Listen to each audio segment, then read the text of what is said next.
आप अगर सोचते हो कि सोचते सोचते आप ऐसे पढ़ोगे ऐसे, ये पढ़ाई नहीं है बेटा, ये खाली आप पढ़ाई का प्रदर्शन है। इसलिए बहुत बढ़िया पढ़ाई कीजिए। कई बार मैं बच्चों से बात करता हूँ, तैयारी है पूरी? हाँ तैयारी पूरी है। प्रश्न पूछूं? प्रश्न नहीं पूछना। क्यों? तो तैयारी कैसी पूरी है? कॉन्फिडेंस तो ये होना चाहिए ना कि तैयारी पूरी है, पूछ सकते हो, आप कहीं से भी पूछ सकते हो। इसलिए कहते हैं कि जब घर से निकल ही गए हैं तो मुझे लगता है कि ना घंटे काउंट करने चाहिए, न पोस्ट काउंट करनी चाहिए, न कंपटीशन कितना मार्केट का ये देखना चाहिए।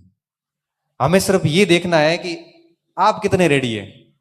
मैं आपको 5 प्रश्न पूछ लूं और क्या आप मुझे उत्तर देने में सक्षम है? मैं इंटरव्यू देने गया कॉलेज लेक्चर है प्रोफेसर का, तो उन्होंने जाते ही पूछा कि कौन सा भाग तैयार करके आए हो। यद्यपि मैंने राजस्थान इतिहास और विश्व इतिहास नहीं पढ़ा था क्योंकि इतना टाइम मिला नहीं, इंडियन हिस्ट्री पढ़ के गया था। मैं सर सारा ही तैयार है। कॉन्फिडेंस तो रखो, सारा ही तैयार है। नहीं आएगा तो मना कर देंगे, अपराध थोड़ी है, तैयार तो है तो परीक्षा पास हुई है। कहां से पूछे? मैं जैसा भी आपको ठीक लगे। तो आधुनिक से पूछ ले। हाँ सर वही पढ़ा हुआ था, मन में सोचा वही पढ़ा हुआ है। शुरू कर दिया, चलता रहा, चीजें चलती रही, बड़े आराम से चलती रही। तो ये कॉन्फिडेंस कब आता? जब आपने सच में पढ़ाई की है। कोई कहता है सर रात को पढ़ूं कि सुबह पढ़ूं उठ के? वही पढ़ाई करनी, कभी भी करना। कभी कभार रात को कर लो, कभी सुबह उठ के पढ़ लो। लेकिन बात यह है कि हम पढ़ रहे कि नहीं पढ़ रहे। यहां पे आके पंचायती कर रहे हैं क्या? यहां पे आके पुस्तक भंडार पे, लाइब्रेरी के अंदर या 4 रूम लिए और बीच में बैठ के आराम से अगर आप पंच बने हुए हैं तो मान के चलना कि आप अपनी असफलता की कहानी उस जगह बैठे बैठे लिख रहे हैं। ये कंपटीशन है, बड़ा निर्दयी है। ये नहीं देखता कि आप किस गरीब परिवार से आते हैं या अमीर से आते हैं। ये नहीं देखता है कि आपके घर वालों ने कितने सेक्रीफाइस करके आपको यहां भेजा है। ये भी नहीं देखता कि आप पहले कितनी बार फेल हुए हैं और आपको नौकरी की सख्त आवश्यकता है। ये भी नहीं देखता कि आपके ऊपर पीछे पूरा परिवार इंतजार में बैठा है कि ये नौकरी लगे तो इन 2 बच्चों को आके भेजूं। ये भी नहीं देखता कि आपके हालात अच्छे नहीं है, आपको नौकरी की सख्त आवश्यकता है। ये सिर्फ ये देखता है कि ओएमआर सीट में आपने घोड़े कैसे भरे। वो सीधी कंप्यूटर में ओएमआर सीट स्कैन होती है, सीधे नंबर आते हैं, किसी 120 में से 18 आते हैं, किसी 120 में से 112 आते हैं। और ये तय इस बात पे होता है कि आपने कितनी गहराई से, कितनी तन्मयता से किताबों को घोट घोट के याद किया है। हालत खराब हो जाती है किताब की साइज बड़ी हो जाती है। 120 पेज की किताब, 120 पेज का रजिस्टर ऐसे लगता है जैसे 500 पेज की किताब हो। 5-5, 6-6 कलर के स्याही घसी भी होती है उस नोट्स पे, उस किताब के ऊपर। तब परीक्षा हॉल में जाते ही याद आता है कि ये बात पृष्ठ के किस भाग में लिखी हुई है। सीधा याद आता है कि दाएं तरफ ऊपर की तरफ मेरे लिखा हुआ है। ये स्थितियां आती हैं तब एक्यूरेसी आती, तब आप कहते हो हमारी एक्यूरेसी नहीं आती, गलत ज्यादा हुए सर। गलत होंगे ही कि मार आता आता है गलत हो गया। आते आते कैसे गलत हो गए? या तो आ नहीं रहा था या गलत हो गया। सीधी सी बात है। देखो आता आता किसी का गलत नहीं होता। ये एक सदी का सबसे बड़ा झूठ है। ये सबसे बड़ा झूठ है जो हम लोग अपनी असफलता को जस्टिफाई करने के लिए हर जगह बोलते हैं। आता आता किसी को गलत नहीं होता, पहली चीज। दूसरी बात, जब हम बाहर निकल के कहते हैं ना कि आधे नंबर में फेल हो गई हो या 1 नंबर ही ला रहे हो, भाई साहब आपने परीक्षा हॉल में पूरी ताकत लगा ली थी, 1 नंबर आया नहीं। आप 1 नंबर से नहीं हुए हैं। आप ये एक्सेप्ट कीजिए कि परीक्षा हॉल में आपने सारे हार्मोन एक्टिव कर लिए थे, आपने पूरी ताकत लगा ली थी, पूरी चेष्टा की थी। अगर किसी प्रश्न की अगर छोटी अंगुली भी पकड़ में आई थी तब भी उसको आपने गिराने की कोशिश की थी, लेकिन उत्तर निकला नहीं निकला, 1 नंबर आया नहीं। आपने पूरी मेहनत कर ली उसके बावजूद भी। और मैं ये कहता हूं कि जब आप घंटों घंटों पढ़ के, घंटों घंटों मेहनत करने के बाद में जब आप सिलेक्शन लेते हैं ना, तब वो 1 नंबर ही हासिल करते हैं। वो 1 नंबर के लिए बहुत मेहनत करनी पड़ती है, तब जाके वो 1 नंबर आता है और हम हंसते हंसते गलत करके आ जाते हैं। इसलिए कहते हैं कि जब जितना आप ढंग से मेहनत करेंगे, जितनी आप बार बार रिवीजन करेंगे, एक भाग के लिए भाई एक ही किताब रखो ना, ये 20 किताबें रखने की क्या जरूरत है। एक किताब तो कम से कम ठीक से याद करो। अपने घर पे लाइब्रेरी बना देते हैं और उस लाइब्रेरी में फिर कंफ्यूज होते हैं कि अब पढ़े क्या। और छोड़े क्या इसमें। इसलिए इस बात का व्यक्तिगत रूप से मैं आपको कह रहा हूं, आप सब आए हैं तो कह रहा हूं कि हमेशा इस चीज का ध्यान रखें कि जब भी किसी परीक्षा की तैयारी करें तो बड़ी शांति से करें। किसी को मत कहो कि मैं किसकी तैयारी कर रहा हूं, सिर्फ 2-4 लोगों को पता होना चाहिए। रिजल्ट आएगा तब दुनिया अपने आप देख लेगी।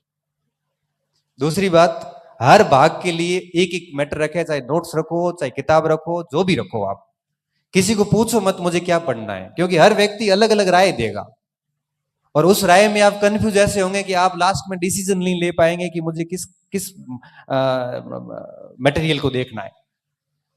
हर भाग की एक ही किताब लेके और फिर गायब हो जाओ, फिर मत देखो कि क्या चीजें हो रही है दुनिया में। फिर आप इतना काम करिए कि अपने उस सिलेबस को बार बार पढ़िए, उसको जितना आप रिवीजन कर सकते हो करिए, इस फोन को जितना साइलेंट करके रख सकते हो रखिए, आप जितनी ज्यादा मेहनत कर सकते हो करिए। इससे पता 2 फायदे हैं, एक तो रिजल्ट मिलेगा, दूसरा व्यक्ति अच्छे हो जाएंगे।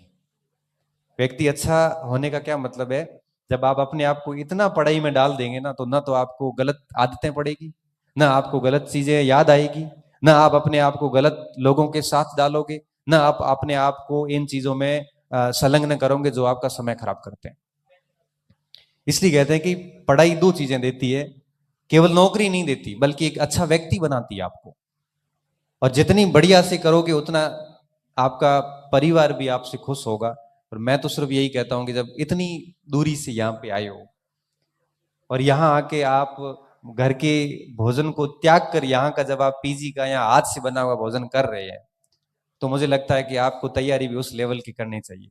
आपके रूम में आपका कोई भी व्यक्ति दोस्त 12 बजे 11 बजे भी आता है तो आप पढ़ते हुए मिलने चाहिए।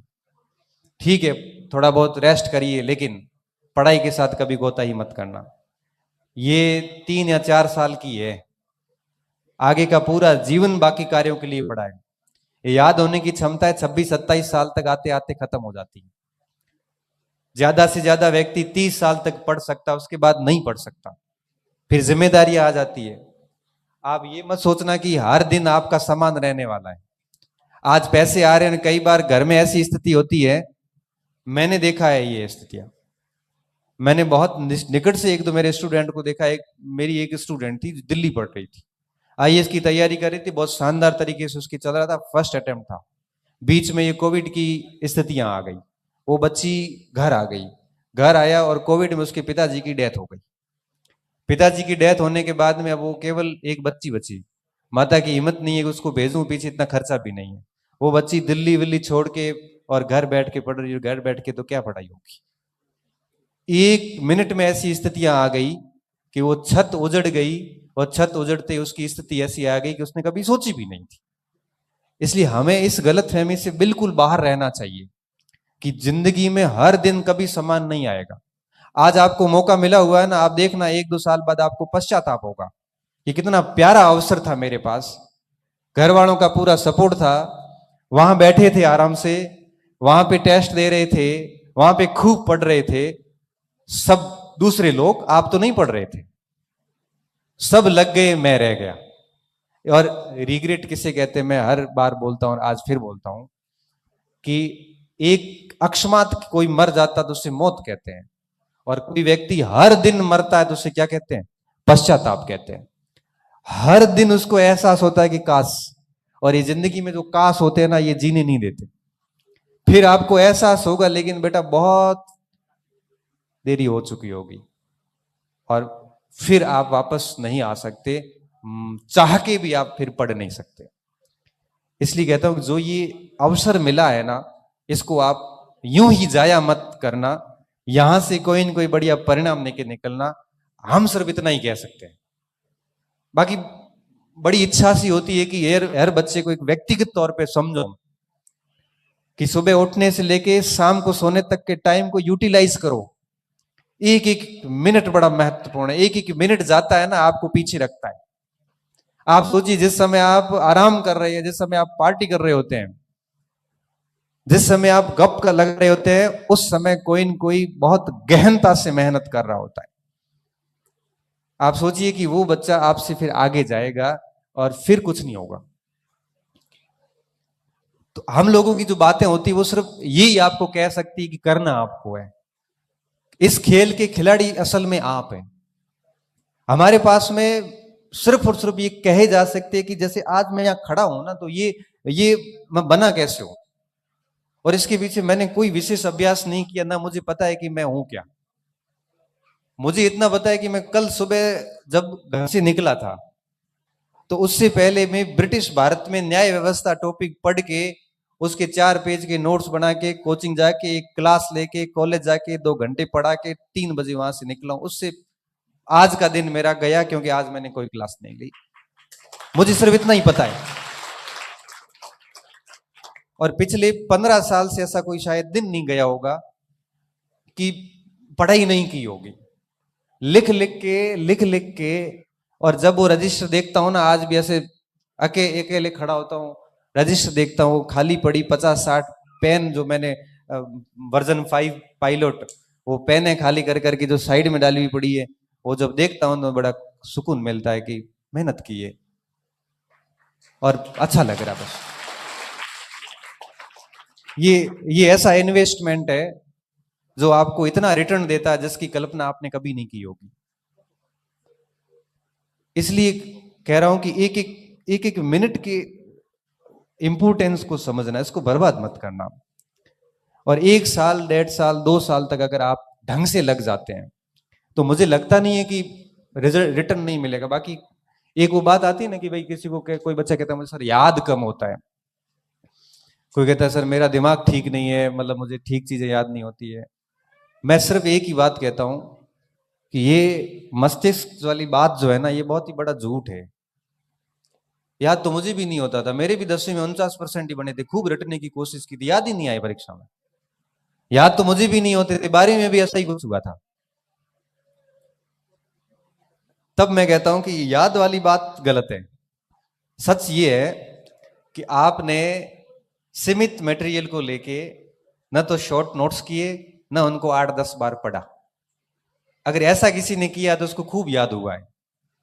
आप अगर सोचते हो कि सोचते सोचते आप ऐसे पढ़ोगे ऐसे, ये पढ़ाई नहीं है बेटा, ये खाली आप पढ़ाई का प्रदर्शन है। इसलिए बहुत बढ़िया पढ़ाई कीजिए।